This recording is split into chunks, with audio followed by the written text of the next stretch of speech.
"Turn that off right now," Robert shouted, his flashlight beam blinding my face as the movie froze mid-scene. Kids screamed, popcorn hit the grass, and all I could hear was the static of my projector dying and the sound of my blood boiling. I just stood there, frozen. My fingers were still gripping the bowl of caramel popcorn I'd made an hour ago. The one my late husband used to make before every movie night. It slipped from my hand and hit the ground with a dull thud. The smell of butter and rain mixed in the air, and something inside me cracked. It wasn't just about a movie ending early. It was about something much deeper, something they had no right to take away.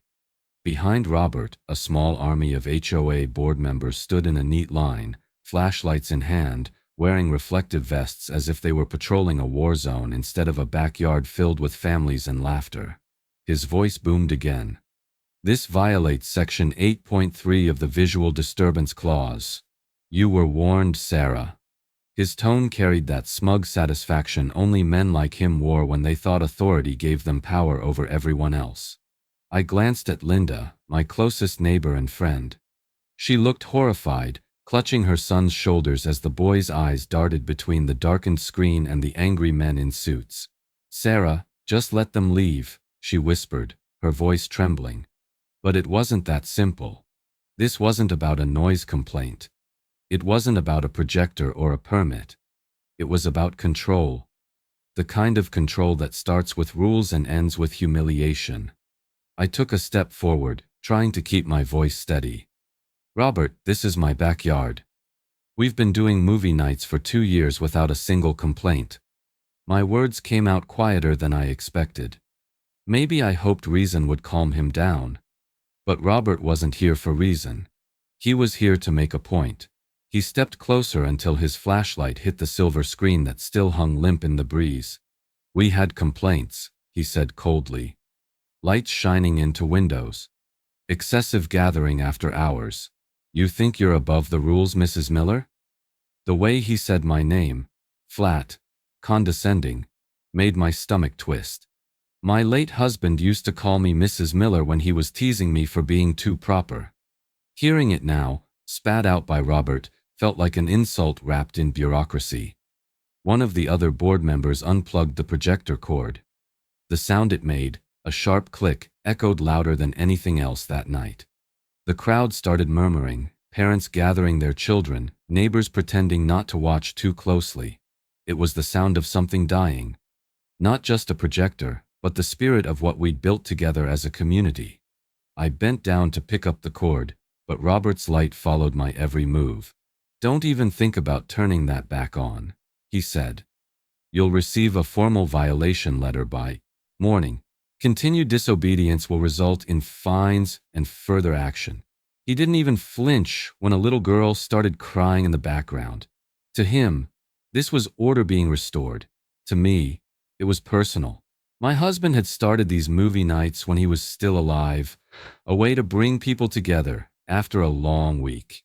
Every laugh, every cheer, every moment under the stars had been a piece of him still living in this yard, and Robert had just stomped on it like it was trash.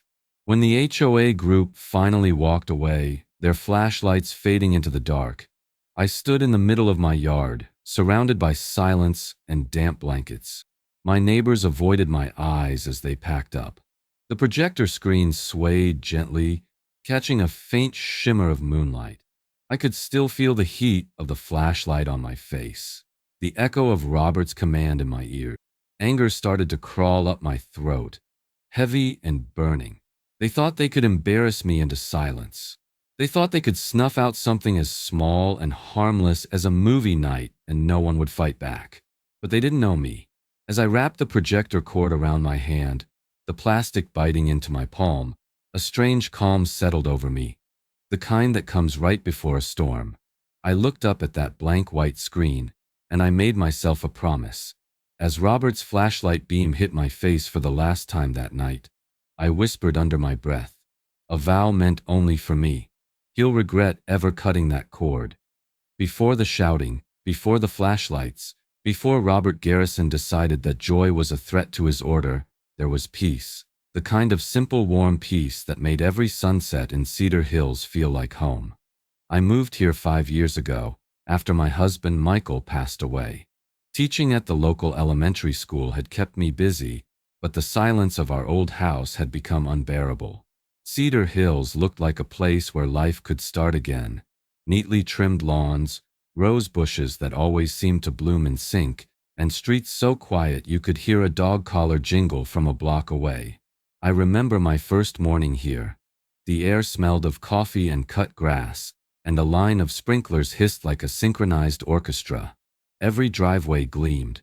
Every mailbox looked freshly painted. There was comfort in that perfection. At least, that's what I thought back then.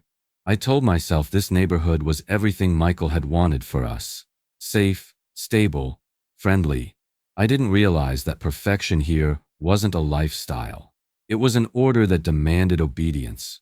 The first person I met was Linda Harper, my next-door neighbor. She was the kind of woman who baked pies for every occasion and still managed to keep her lawn greener than anyone else's. Her husband traveled a lot, so she and I quickly became close.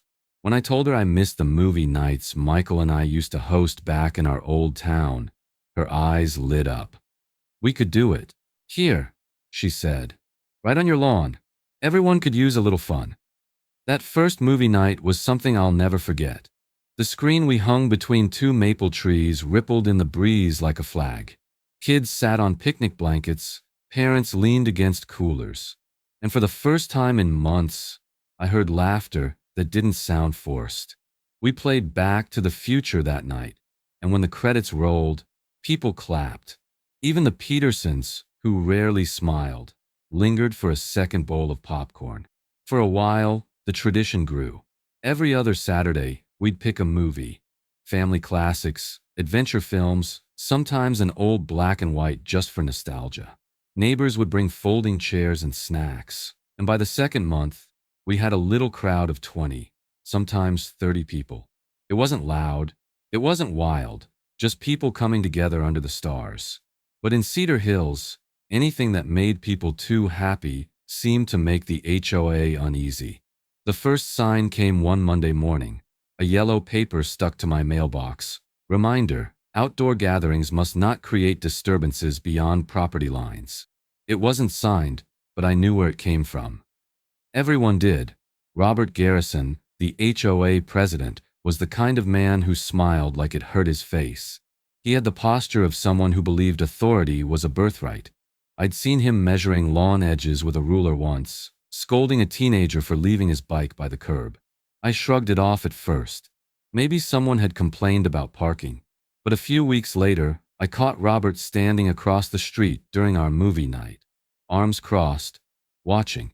When I waved, he didn't wave back. He just turned, muttered something to the woman next to him, Cynthia, the HOA treasurer, and walked away. That night, the movie felt quieter, as if everyone could sense his disapproval hanging in the air. Soon after, the whispers started. A neighbor hinted that people were talking. Someone else mentioned that Robert thought I was using the neighborhood as my personal theater. It stung, mostly because these were the same people who'd been laughing in my yard 2 weeks earlier. The same people who'd said, "This is what the neighborhood needs." Linda kept telling me not to worry. "They just need to get used to fun," she said, trying to sound confident, but I could see the concern behind her smile. "HOAs don't like surprises," she added softly one night, helping me roll up the projector screen. "Especially the kind that make people happy without their permission." Looking back, that line should have been my warning. Cedar Hills wasn't the peaceful refuge I thought it was. It was a stage, and every act of kindness had to be cleared by the board. The place that had once smelled like cut grass and safety was starting to reek of control.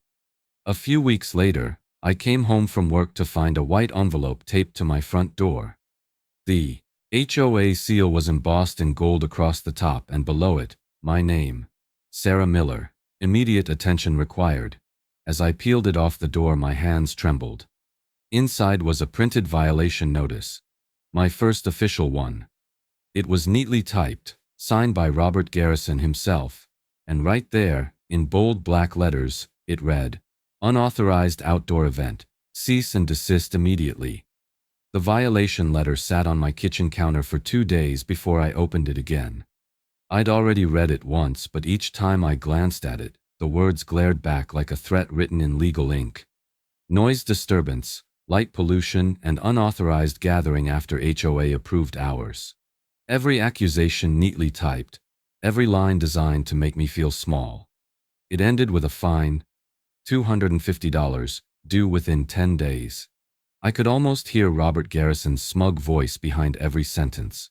At first, I thought there had been some mistake.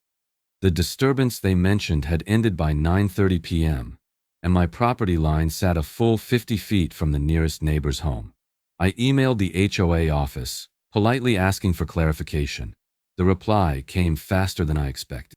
All violations are recorded and verified by board observation. No evidence, no explanation. Just a curt reminder that further defiance could lead to additional penalties. That weekend, the harassment began. Saturday evening, as I watered the garden, I saw a faint light flicker across my fence. A camera flash. When I turned, Robert stood across the street, phone in hand, pretending to take pictures of the sidewalk. A few seconds later, Cynthia Boyd, the HOA treasurer, appeared beside him, holding a clipboard. She was whispering something, nodding toward my yard, as if my rose bushes were a crime scene. "Evening," I said, forcing a smile. Robert didn't answer. He just lifted his phone again, snapping another photo before scribbling in a notebook. I could feel my pulse in my throat. They didn't even hide it. They wanted me to see them, to know I was being watched. By Sunday, another letter arrived. This one claimed continuing non-compliance for an unapproved outdoor setup. It didn't even specify what the violation was. The fine had doubled. 250 became 500. 500 became 750 by midweek. Linda stopped by with coffee that morning and found me at the table, surrounded by letters, each one printed on that same thick white paper with the HOA emblem stamped at the top. "This is ridiculous," she said, scanning the pages. "They can't just make up rules." But they could, and they did. And the worst part? No one questioned them. Not the neighbors, not the board, not even the town office when I called to ask for help. That night, I saw Cynthia again, standing on the sidewalk with a small voice recorder. She pointed it toward my yard, where my wind chimes tinkled softly in the breeze. "Noise, disturbance," she said to Robert, loud enough for me to hear. "It's all documented." I wanted to march over and shout, to tell them to stop treating me like a criminal for trying to live a normal life. But I knew that's what they wanted. A reaction, a scene. They thrived on intimidation. So instead, I picked up my phone and started filming them back. Robert smirked. "Go ahead," he said. "You're violating privacy now, too." My hand shook, but I kept recording. Later, when I checked state law, I learned something they probably didn't expect me to find. Under HOA disclosure laws, homeowners have the right to demand written proof of alleged violations, including who reported them and what evidence was collected. They had no right to stalk or harass me without cause. Still, the realization didn't make me feel powerful. It made me furious. Furious at their arrogance, at the cowardice of the neighbors who watched from behind their curtains, at the way they turned a peaceful street into a surveillance zone. The next morning, I walked outside to find my trash can tipped over and my mailbox slightly open. Maybe it was the wind, or maybe it was another silent message. Either way, I was done pretending this was normal. When I tried to talk to Mark Peterson, one of the neighbors who used to come to our movie nights, he barely made eye contact. "Sarah," he said carefully, "you're making things harder than they need to be. Robert's just doing his job. If you follow the rules, this'll all go away." His words hit harder than the fines. If you follow the rules. The same line every bully hides behind. That evening, I sat at my kitchen table again, surrounded by letters, photos, and the sound of my own heartbeat pounding in my ears. I wasn't the same woman who moved here for peace. They'd taken that from me. I stared at the glowing screen of my laptop, the cursor blinking in an empty search bar. My fingers hovered above the keys for a long moment. Then, without thinking twice, I typed the 5 words that would change everything. How to fight my HOA. I didn't sleep the night I typed those words. How to fight my HOA. My search history turned into a battlefield. Article after article, forum after forum, stories of homeowners just like me who'd been bullied into silence. Most of them gave up. A few fought back and won. I decided I'd rather be exhausted and defiant than comfortable and controlled. The next morning, I started documenting everything.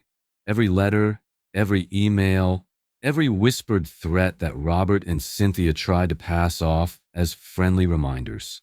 I kept a notebook on the counter, detailing the date and time of every interaction. I took photos of them standing outside my yard, of the letters taped to my door, of every violation they manufactured out of thin air. If they wanted to turn my life into a record, I'd make sure the record told the truth. Linda came by that afternoon with 2 cups of coffee and the kind of half-smile people wear when they know you're about to do something dangerous. "You're really going through with this?" she asked. "I can't just let them win," I said, flipping open my folder. "They think fear will shut me up." Linda sighed. "Fear keeps most people quiet, Sarah. Especially around here." She lowered her voice. "Robert's been president for 10 years. Nobody's ever questioned him. The board's basically his echo chamber." I nodded. I'd already suspected as much.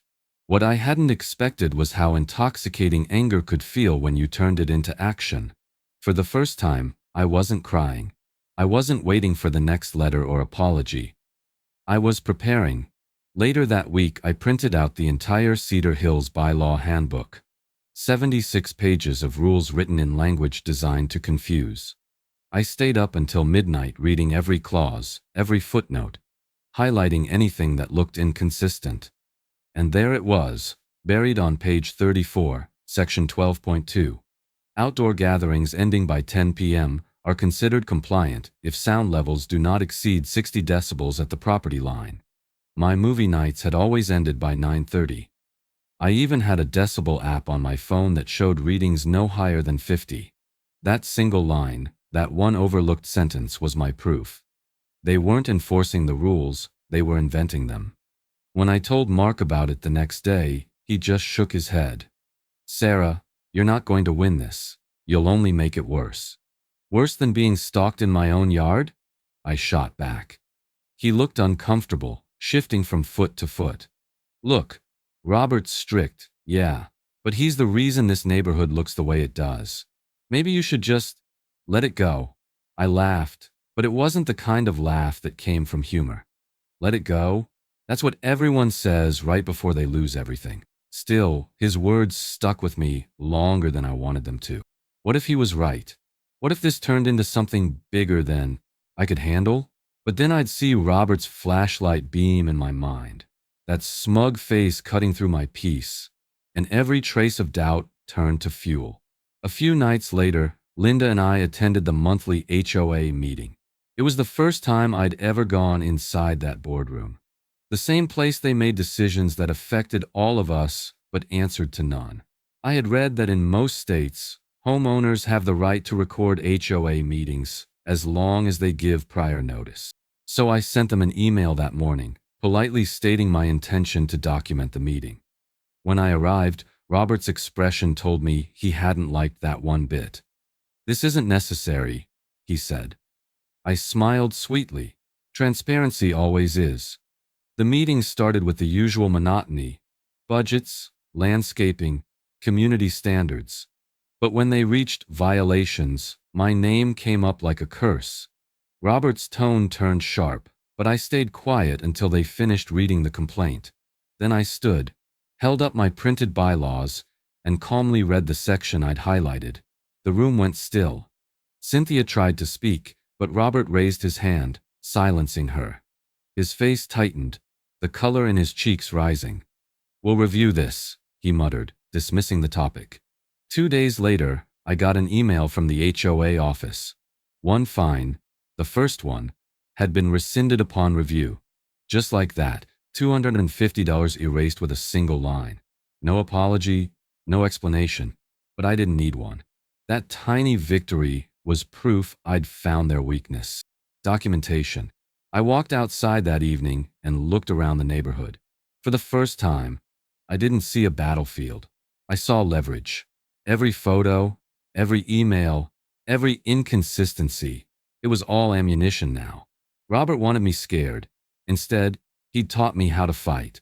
As the sun dipped below the rooftops, I closed my notebook and whispered the words that marked the turning point in my story. That's when I stopped defending myself and started building my counterattack. For a few days after my small victory, the neighborhood felt unnaturally quiet, like the eye of a storm pretending to be peace. Robert hadn't sent another letter yet, but I could sense him regrouping, waiting for the right moment to strike again. I used that silence to think, to breathe, and to plan. It wasn't enough to defend myself anymore. I wanted to expose them, to show everyone what this HOA really was, a machine powered by fear, dressed up as community care. It started with a map. One afternoon, I drove to the county records office and requested the official property plat for Cedar Hills. The clerk gave me a puzzled look when I asked about the HOA's office lot lines, but she handed over the documents anyway.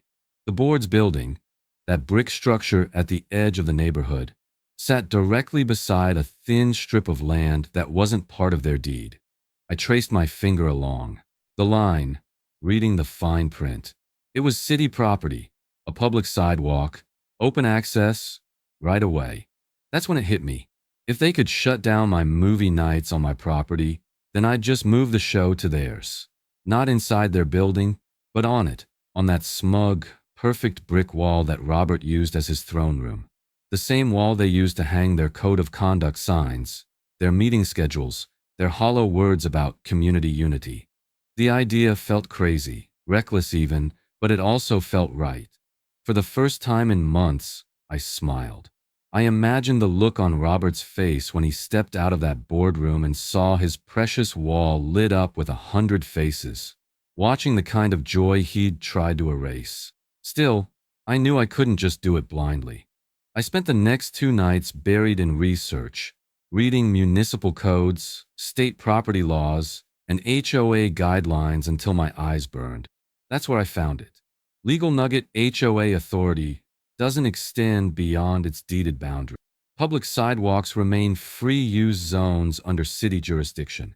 In simple terms, they couldn't stop me if I stayed on public ground.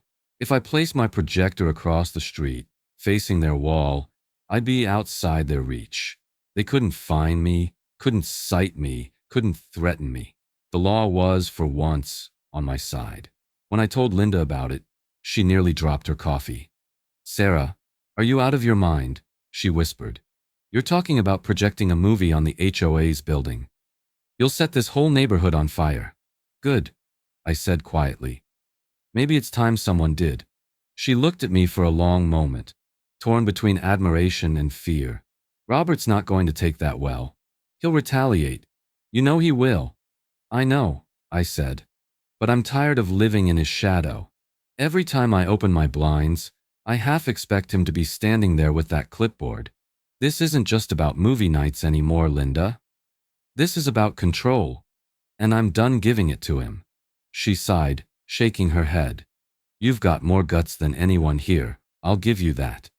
Just promise me you'll be careful." That night, I tested the plan in secret. I parked across from the HOA office after dark and walked the perimeter, counting steps, marking spots where the streetlights wouldn't wash out the image. The building's red brick wall was tall, smooth, perfect for projection. I imagined the glow of a movie stretching across it. A symbol of defiance, a reclamation of every ounce of dignity they'd tried to steal. But fear crept in too. What if they called the police?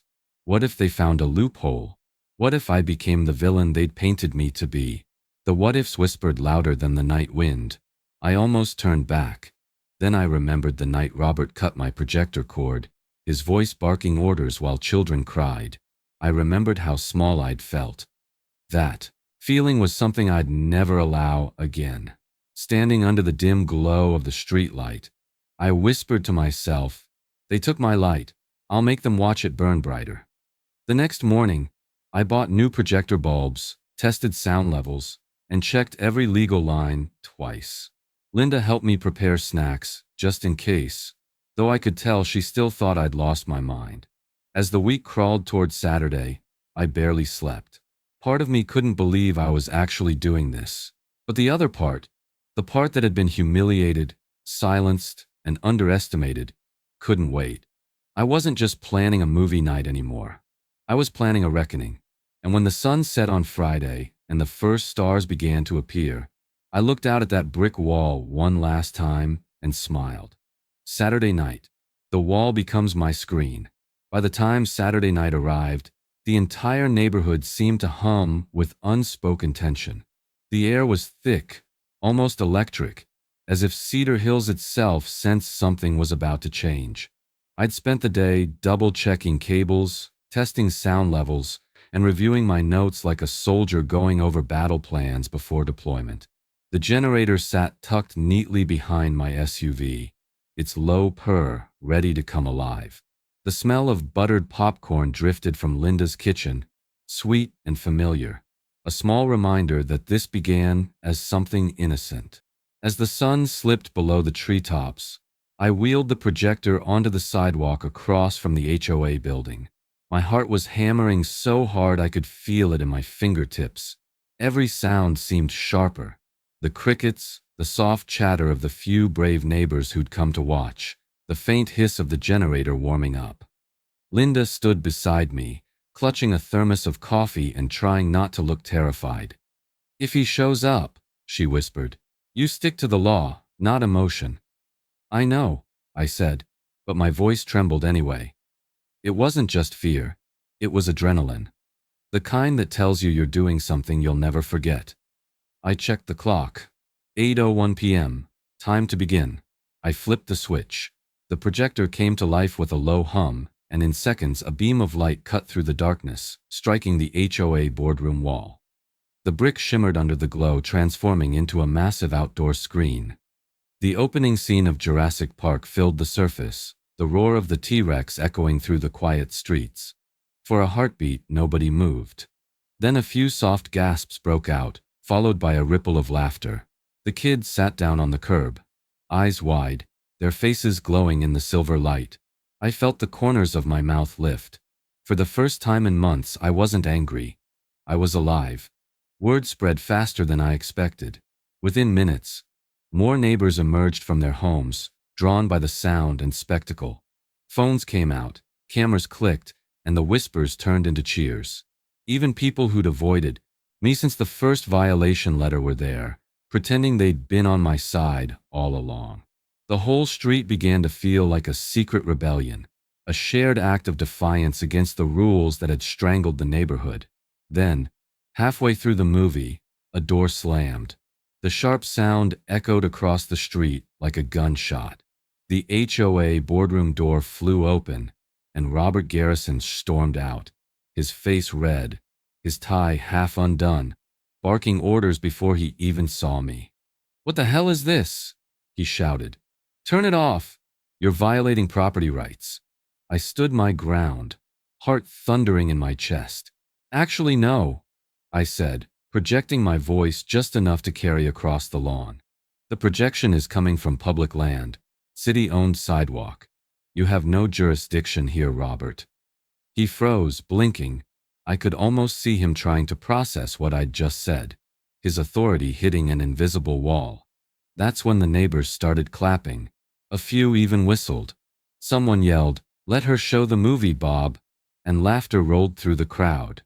Robert's face twisted in fury. He grabbed his phone and muttered something into it, the kind of call that always ends with flashing lights. I knew what was coming, but I didn't move.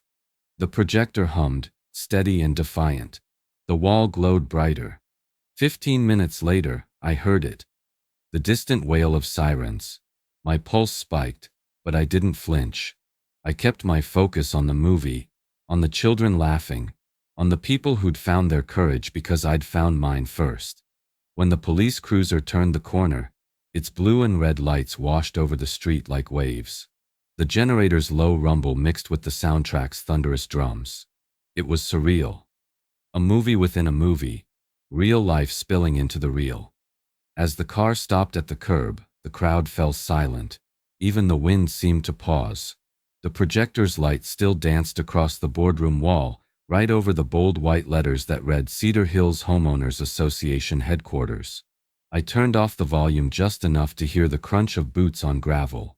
2 officers stepped out, their expressions unreadable in the flickering lights. Robert straightened his tie, smoothed his jacket, and for the first time all night, smiled. And that's when I realized, whatever was coming next, he thought he'd already won. But when the police stepped out of their car, Robert was smiling. The red and blue lights flickered across my face as I stood perfectly still beside the projector. My heart beating so hard I could almost hear it over the movie's soundtrack. Robert was already pacing at the edge of the sidewalk, phone still in hand, his voice cutting through the murmurs of the crowd. "She's trespassing. She's projecting onto private property without permission. Shut this down right now." The 2 officers walked up slowly, scanning the scene. One of them, a tall man with tired eyes and a calm voice, stepped forward. His badge caught the glow of the projector light. "Evening," he said, looking between me and Robert. "We got a report about a disturbance." Robert jumped in before I could speak. "This woman is violating HOA property rights and disturbing the peace. She's been warned before." The officer turned to me. "Ma'am, is this your equipment?" I nodded. "Yes, sir. The projector, generator, everything belongs to me. It's positioned on public land. Sidewalk jurisdiction falls under city property. As long as I don't block traffic or create excessive noise, I'm within my rights." Robert's jaw clenched. "That's ridiculous. She's literally using our building as her screen." I met his glare. "Your wall might be private, Robert, but the air between us isn't." For a brief second, I thought the officer was going to tell me to pack it up, that it wasn't worth the trouble. Instead, he took a slow look around. The crowd watching, the kids sitting quietly, the calm hum of the projector. Then he nodded. "She's right," he said simply. A ripple of disbelief ran through Robert's face. "You can't be serious." The officer shrugged. "City ordinance is clear. As long as she's not on HOA property and noise levels are reasonable, she's not breaking any law." I felt the tension in my chest loosen just a little. For the first time that night, I wasn't on the defensive. I was standing firm, and the law was standing with me. Robert's voice rose an octave. "This is defamation. She's using our building for public display. To make us look like fools." Before I could answer, Linda stepped forward from the crowd. "She's not making anyone look like fools, Robert. You're doing that all by yourself." The neighbors laughed quietly, a nervous but defiant sound that made Robert's face darken like a storm. Officer Daniels, I saw his name now, stitched neatly onto his uniform, turned back to me. "Ma'am, you're not technically violating anything," he said, keeping his tone even, "but I'd recommend wrapping it up soon. People like him," he said, tilting his head toward Robert, "don't forget nights like this. HOA retaliation can get creative." I nodded, gratitude catching in my throat. "Thank you, officer." He gave me a small, knowing look, the kind that said he'd seen this kind of power play before. "Just be careful," he murmured. Then he turned to Robert. "Sir, unless you've got actual proof of a law being broken, I suggest you head back inside." For a moment, I thought Robert might explode. His face twitched, his fists clenched, but the crowd had gathered too thick now. Phones were recording, neighbors were whispering. He couldn't risk losing control in public. Not yet. Instead, he straightened his jacket and sneered. "Enjoy your little stunt, Mrs. Miller. But don't think this is over. You'll be hearing from our attorney." He turned sharply and disappeared into the building. The projector kept rolling, unbothered, lighting up the very wall he hid behind. The audience applauded, the sound washing over me like relief and rebellion all at once. I stood there, watching the movie flicker across that brick, feeling something I hadn't felt in months. Power. But beneath that triumph was something else, something colder. Fear. Because Robert was right about one thing. This wasn't over. He was the kind of man who didn't lose quietly. For someone like him, authority wasn't a position. It was oxygen. And I'd just taken his first breath away. When the movie ended, people lingered, whispering congratulations, shaking my hand. Some even asked when the next showing would be. But as I packed up the equipment, I noticed a car parked down the street. Headlights off, engine idling. I didn't need to see the face inside to know who it was. The night was quiet again, the kind of silence that doesn't soothe but stalks. I felt it follow me all the way home, curling around the corners of my house waiting. Standing by my front door, I looked back at the darkened HOA building one last time. The brick wall was blank again, but the mark I'd left on it, on him, would stay. Still, as I locked the door and turned off the lights, a thought crept into my mind, sharp as the edge of a blade. They couldn't stop the movie, so they decided to stop me. The Monday after the projection night, Cedar Hills didn't feel the same. The air had changed. Charged, unpredictable. The people who used to avert their eyes when I walked by were now whispering in corners, nodding in my direction as if they suddenly remembered what courage looked like. Robert Garrison had spent years ruling through silence, but silence was no longer his weapon. It was mine. By midweek, the first rumor reached me through Linda. "He lost it during the board meeting," she said, half in disbelief. "Yelled at Cynthia in front of everyone. Said she was supposed to contain the situation." I almost didn't believe her. Robert losing composure was unheard of. He thrived on order and intimidation. But that same night, proof arrived in my inbox. An anonymous email from someone using a burner address. No subject line. No name. Just one attachment. A screenshot of an internal HOA email thread. At first glance, it looked ordinary, filled with the usual bureaucratic chatter about landscaping budgets and compliance reports. But buried near the bottom was something that made my stomach tighten. A message from Cynthia to Robert. "The remaining funds from the community maintenance account have been moved to a discretionary reserve, as discussed. Please don't mention this in the minutes. Misuse of HOA funds, hidden transfers, financial manipulation, all signed and time-stamped." I read it 3 times before I realized what it meant. They weren't just bullies. They were thieves hiding behind policy. Linda's eyes widened when I showed her. "You have to report this," she said. "People deserve to know." But I hesitated. For months, I had been the neighborhood's problem child, the one causing drama. If I went public without proof beyond screenshots, they'd twist it, call it fake, accuse me of slander. I needed more. So I dug deeper.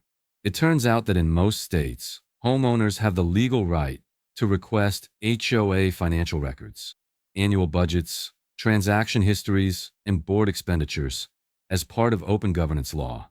They couldn't deny access without violating state code. I drafted a formal written request, citing the exact statute, and hand-delivered it to the HOA office. Cynthia took the envelope without meeting my eyes. Robert wasn't there. He was avoiding me now. A small but satisfying victory. The next morning, things exploded. Someone, probably the same anonymous neighbor, leaked the email screenshots online. They spread through the community Facebook group like wildfire. By lunchtime, half the neighborhood had seen them, and by evening, a local journalist from Channel 7 News had reached out to me for comment. When her message popped up, I stared at it for a long time, my fingers hovering over the keyboard. Part of me wanted to ignore it, to stay out of whatever storm was coming. But another part of me, the part that had been silenced, fined, humiliated, couldn't walk away from the chance to tell the truth. We met the next afternoon in the park. Her name was Rachel Carter, and she had the calm, sharp eyes of someone who could smell corruption from a mile away. I told her everything. The fake fines, the stalking, the boardroom bullying, and now the stolen funds. She listened quietly, scribbling notes, occasionally asking for documentation. When I handed her copies of the letters and the leaked emails, she exhaled slowly. "You got a story here," she said, "and I think your HOA knows it." That night, The neighborhood buzzed like a hornet's nest. The same people who had once gossiped about me were now knocking on my door, asking what would happen next. Fear had shifted direction. For the first time, it wasn't aimed at me. It was aimed at Robert. Still, part of me couldn't celebrate. I kept thinking about the quiet board members who had sat through every meeting, nodding along, too scared to speak. I understood them now. Not everyone had the strength to fight a system they'd been told was untouchable. Some people just tried to survive it. Linda and I sat on my porch that night, watching the streetlights flicker over the calm houses. "You think they'll actually fall apart?" she asked softly. I looked toward the HOA building, its dark windows staring back like empty eyes. "They already have," I said. "They just don't know it yet." But the calm didn't last. Just after midnight, my phone buzzed.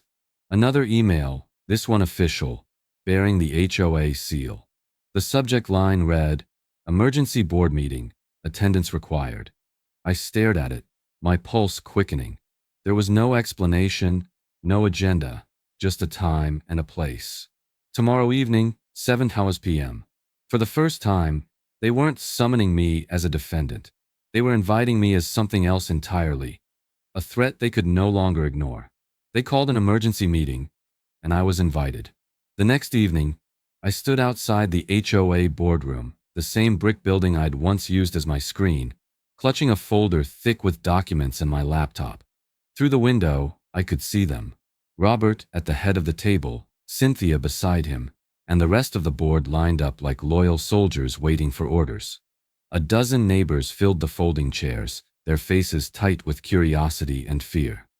The buzz of whispers cut off the moment I opened the door. The air inside was suffocating. Robert's cologne, sharp and synthetic, mixed with the scent of old coffee and tension. He didn't stand. "Mrs. Miller," he said flatly. "Thank you for joining us." I didn't reply. Instead, I set my laptop on the table and began connecting it to the small portable projector I'd brought. The irony wasn't lost on anyone. Robert frowned. "That won't be necessary." "It's more than necessary," I interrupted, my voice steady. "Since you've spent months recording me without consent, I thought it was fair to return the courtesy."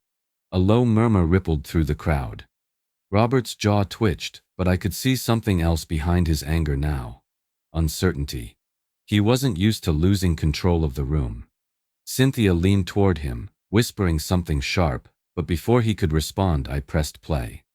The projector hummed softly, and the far wall lit up with the grainy footage I'd pieced together over weeks. Clips from public meetings, security footage, and audio recordings neighbors had sent me. The first clip showed Robert and Cynthia arguing over the financial transfers. His voice echoed through the boardroom. "Just move it to discretionary. No one checks those files." A collective gasp swept the room. Another clip rolled, Cynthia's voice this time sneering, "Let her rack up fines. She'll either pay or move." Someone in the back muttered, "Unbelievable." A woman near the front covered her mouth. Robert stood. Abruptly. "This is taken out of context. You have no right to—" "Actually, I do," I said calmly. "Every piece of this was recorded during HOA meetings or on public property. And since homeowners have the right to access HOA records and proceedings, I'm exercising that right. Publicly." I turned to the audience. "You all deserve to know what's been happening behind these walls." For a long moment, no one moved. Then Officer Daniels, standing quietly near the door, cleared his throat. "I've reviewed the material," he said. "Everything she's showing was obtained legally." That was the breaking point. The crowd erupted in whispers and accusations. One man shouted at Robert, demanding an explanation. Another woman stood and said, "You fined me for flowers that didn't match the color palette while you were stealing from the community?" Robert's composure cracked. "This meeting is over," he barked. But Cynthia was already slipping out the side door, her face pale, her hands shaking. "Leaving already?" I asked softly. "You might want to stick around. The financial audit requests are going to need your signature." Robert turned toward Officer Daniels, his voice desperate now. "You're an officer of the law. Stop this circus. Daniels met his eyes evenly. I'm not here to stop the truth, sir. The words landed like a gavel. Robert's shoulders sagged, the fight draining out of him. I could almost feel the moment his authority dissolved, like a structure collapsing from its own weight. I took a slow breath and looked around the room, at the neighbors who had once been afraid to speak, at the people who had been fined, mocked, intimidated. The fear that had ruled Cedar Hills for years had finally cracked open. But as I gathered my things, I caught a glimpse of Robert's face. Not defeated, not yet. There was something cold in his eyes, a calculation, a promise. I'd humiliated him in front of his kingdom, and men like him never forgot that kind of wound. Walking out into the cool night air, I felt the weight of victory settle heavy on my chest. It wasn't joy, it was relief mixed with warning. Because justice never comes clean, but victory never comes without a price. The days after the boardroom showdown felt unreal, like waking up after a storm to find the house still standing. The neighborhood that once avoided eye contact now buzzed with quiet rebellion. People talked in driveways, at mailboxes, in hushed tones that slowly grew bolder. For the first time, the conversations weren't about lawns or paint colors. They were about justice, about what we'd allowed to happen under our noses. 3 days later, an official announcement went out. Robert Garrison had voluntarily stepped down as HOA president. No apology, no explanation, just that single line buried in an email from the board. But everyone knew the truth. He hadn't stepped down, he'd been forced out. And Cynthia Boyd, she was on leave pending investigation, which was HOA language for cornered. The city audit team had already started digging into the missing funds. I didn't need to see the reports to know what they'd find. For the first time in years, the Cedar Hills boardroom sat dark at night. No surveillance lights, no whispers behind drawn blinds. The monster had been unmasked, and in the silence he left behind, something remarkable began to grow. Courage. The next month brought new elections, open to every homeowner. No backroom deals, no intimidation. People who'd never spoken at meetings before now stood at the microphone, trembling but determined. Linda ran for treasurer, her speech simple but powerful. We forgot this was supposed to be about community. Let's remember again. She won by a landslide. I didn't run for anything. I'd had enough of battles and bylaws. But I attended every meeting, not as a fighter anymore, as a witness. Watching neighbors reclaim their voices was better than any victory speech. Then came the night that made it all worth it. It was late April, the air warm and sweet with honeysuckle. I set up the projector again, this time in my own yard, with official permission from the new board and a dozen volunteers helping me carry chairs. There were no flashlights, no shouting, no fear. Just laughter, the soft rustle of blankets on grass, and the steady hum of the projector coming back to life. When the first scene hit the screen, the crowd erupted into applause. The light from the movie washed over faces that had once looked away from me. I caught sight of Officer Daniels standing near the fence, arms crossed, smiling quietly. He gave me a small nod, the kind that said, "You did it." I didn't sit down right away. I just stood there, letting the sound of laughter and music fill the air. The glow of the projector flickered across the same maple trees where this whole mess had begun. For the first time since Michael died, I felt something close to peace.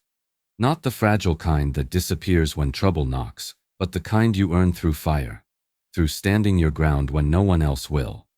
As the movie played on, Linda leaned over and whispered, "You changed. Everything. You know." I smiled, watching the light dance across the faces of children who'd never known the fear that had once ruled this place. "No," I said softly. "We did. It wasn't just about movies anymore. It was about ownership, not of property, but of dignity, of voice, of community. They'd tried to control that light, to cage it, but light doesn't obey fences. It always finds a way to return. When the credits rolled, no one rushed to leave. People stayed, talking, laughing, cleaning up together. For once, Cedar Hills felt alive. But peace in places like this never lasts forever. The next morning, I stepped onto my porch with my coffee, the sun warm on my face, and there it was, another envelope taped neatly to my door. White paper, gold HOA seal, my name printed across the front in perfect block letters. For a long moment, I just stared at it, my fingers tightening around the mug. Then, one morning, another envelope appeared on my porch. I didn't open that envelope right away. I left it sitting on the counter for hours, staring at the seal glinting in the morning light. A few months ago, it would have terrified me. Another notice, another threat, another reminder that someone else thought they owned my peace. But now, I wasn't the same woman who trembled when she saw that golden crest. I had learned something that no letter, no rule, no man with a clipboard could take from me. Fear only works when you let it. When I finally opened it, the letter wasn't a threat at all. It was an invitation. The new HOA board asking me to speak at the upcoming homeowners meeting. They wanted me to share what I'd learned through my fight, to help rebuild trust in the community. I laughed softly when I read it. The same institution that once silenced me was now asking me to teach others how to speak. Standing at that podium a week later, looking out at faces that had once looked away, I felt a strange calm. I used to think rules kept us safe. I began. That if we just followed them, paid our dues, mowed our lawns, stayed quiet, we'd all live in peace. But I learned the hard way that rules mean nothing without fairness. Order means nothing without humanity. The room was silent. I could see Linda in the back, smiling through tears, and Mark, the same neighbor who once told me to let it go, sitting in the front row, eyes fixed on the floor. I told them everything. About the first fine, the flashlight in my face, the fear that lived in my chest for months. But I also told them about the night the wall lit up, about the laughter that refused to die, about the power that comes when one person decides to stop hiding. I didn't win because I was fearless, I said. I won because I decided that being scared wasn't a good enough reason to stay silent. Afterward, several neighbors came up to me, thanking me, asking questions, sharing their own stories.